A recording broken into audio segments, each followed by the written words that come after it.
आज आपले प्रांतसाहेब नष्टे साहेब यांची आम्ही आज भेट घेतली। जत तालुक्यातल्या जत आणि संक तहसीलदार कार्यालयाच्या तक्रारीविषयी आम्ही त्यांची भेट घेतली। कारण गेले 5-6 महिने एक वर्षभर झालं हे नवीन तहसीलदार येऊन आणि खालच्या त्या मॅडम पण येऊन त्यांचा कारभार अतिशय अनिर्बंध आणि चुकीच्या पद्धतीने चालला आहे। आम्ही आता वास्तविक आम्ही माहितीतली माणसं, आम्ही सत्तेतली माणसं, आमचे नेते गोपीचंद पडळकर एकदम याच्याविषयी स्ट्रिक्ट असताना देखील ही जी दोन्ही कार्यालय आहेत, ही दोन्ही कार्यालयाच्याकडून अतिशय भ्रष्ट आणि अतिशय चुकीच्या पद्धतीने कारभार केला जात आहे। आम्ही आतापर्यंत शांत राहिलो की आज तर सुधारतील, उद्या तर सुधारतील, प्रत्येक वेळी यांना आम्ही संधी देत गेलो, पण यांच्याकडे कुठलीही सुधारणा होत नाही। खाली संघची जी तहसीलदार कार्यालय आहे त्या तहसीलदार कार्यालयाकडून साध्या ॲफिडेव्हिटला देखील 100 रुपयाची मागणी होती।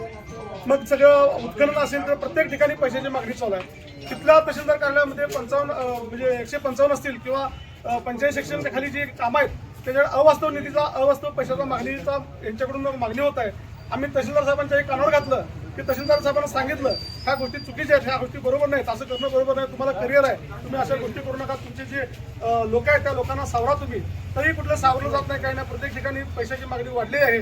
त्यासाठी आज आम्ही प्रांताधिकारी साहेबांची भेट घेतली आणि प्रांताधिकारी साहेबांना आज सांगितलं की असं असं आहे, तुमच्या कार्यालयामध्ये तुमचे दोन्ही तहसीलदार कार्यालयात चुकीच्या पद्धतीने चालत अशी त्यांना कल्पना दिली।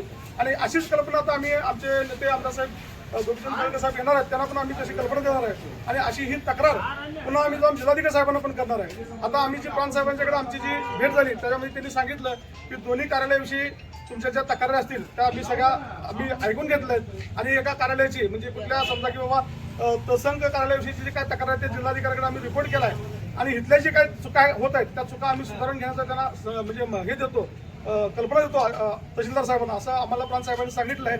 त्यामुळे त्यांच्या आश्वासनाला किंवा प्रांतसाहेब एक चांगलं व्यक्तिमत्व आहे, प्रांतसाहेब चांगला माणूस आहे आणि प्रामाणिक माणूस आहे, काम करण्याची त्यांची लकब पण चांगली आहे आणि त्यांची निष्ठा पण चांगली आहे। तर त्यांचा विश्वास ठेवून आज आम्ही थांबलेलो आहोत।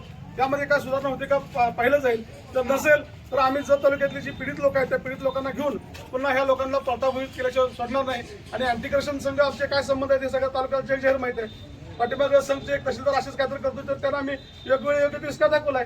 मग असे जर कोण भ्रष्टाचार अधिकारी असतील तर त्यांना आम्ही आता जास्त काय शहाणे करत बसणार। आता एक त्यांना फक्त एक पूर्वसूचना आम्ही द्यायला लागलोय, जर ह्याच्यामध्ये मग तुम्ही अजून भ्रष्टाचार करणार असाल तर तुम्ही तुमच्या नोकरीला गमावून बसाल, अशी तुमच्या माध्यमातून आम्ही आज त्यांना एक थोडी धमकीवजा सूचना देतो।